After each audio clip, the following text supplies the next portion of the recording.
This weekend we talked about finishing the race.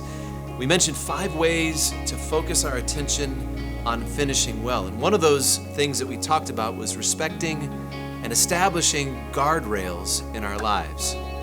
Now, a guardrail is a simple mechanism that they put on a roadside to minimize damage or injury.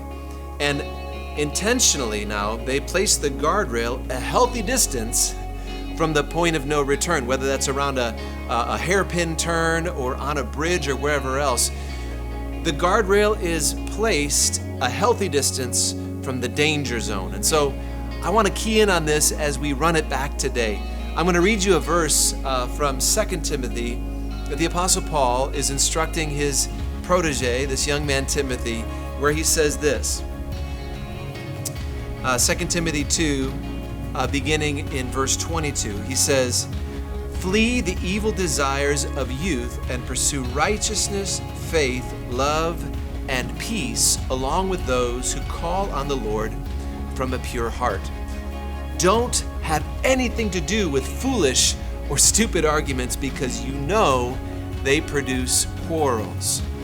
Paul seems to be saying, Timothy, put some distance between you and this stuff. Those evil desires, create some distance. Maintain enough margin so that you don't fall into this nonsense. Margin is a great word. It's another idea that we could use to illustrate what I think the Bible is trying to teach us here. Maintain margin in your life. This is part of what you and I need to do if we're to finish well. I have a friend who English is his second language, and I love the way sometimes that he describes certain things, and he talks about many times, I've heard him say this, our RPMs are running too high, and he's talking about an engine where the revolutions per minute, that dial that talks about how fast the engine is revving, he says our RPMs are running too high. There's no margin for error or extra when our lives are overheating, when we don't leave margin in our schedules. Our RPMs are running too high. We run the risk of burning out or breaking down.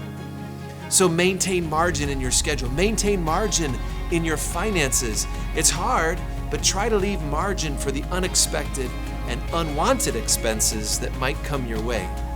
Maintain margin in your marriage or in your key relationships. And in a marriage, that can mean building trust and intimacy through intentional time and investment so that when hardship or difficulty comes, you can weather it together.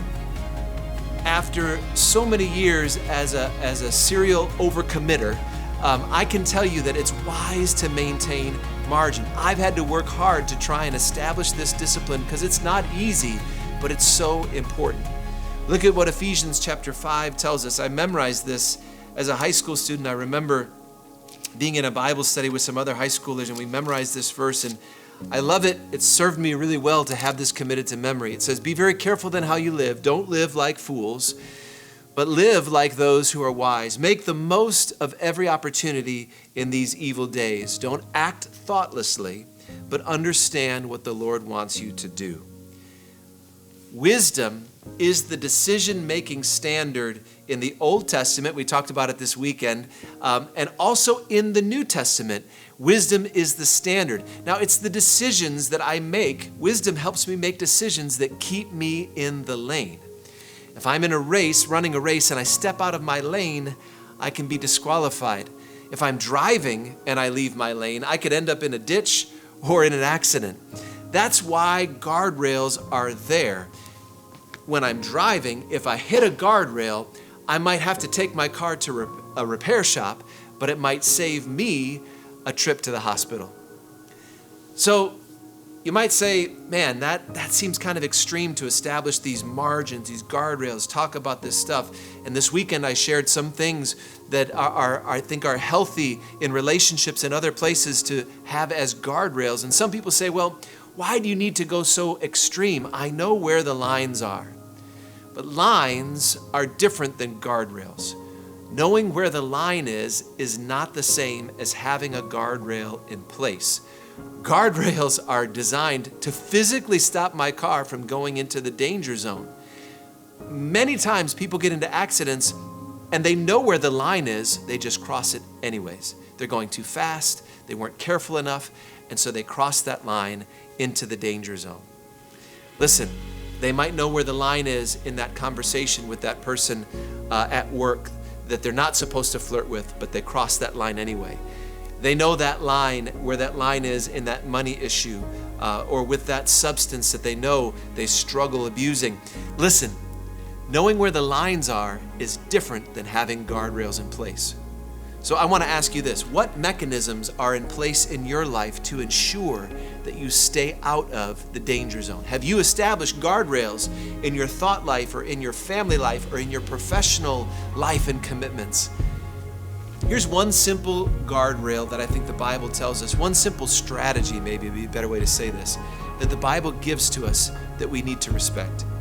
James 5:16 says this: confess your sins to each other and pray for each other so that you may be healed. The earnest prayer of a righteous person has great power and produces wonderful results.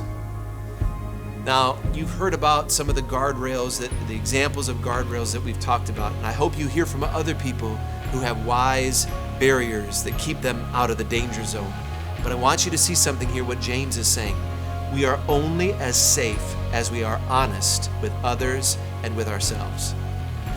God's plan and purpose is for you to make it to the finish line and receive a beautiful reward. Maybe you haven't had a strong start, or maybe you have made a mess of things lately. It's okay. There's still time for correction.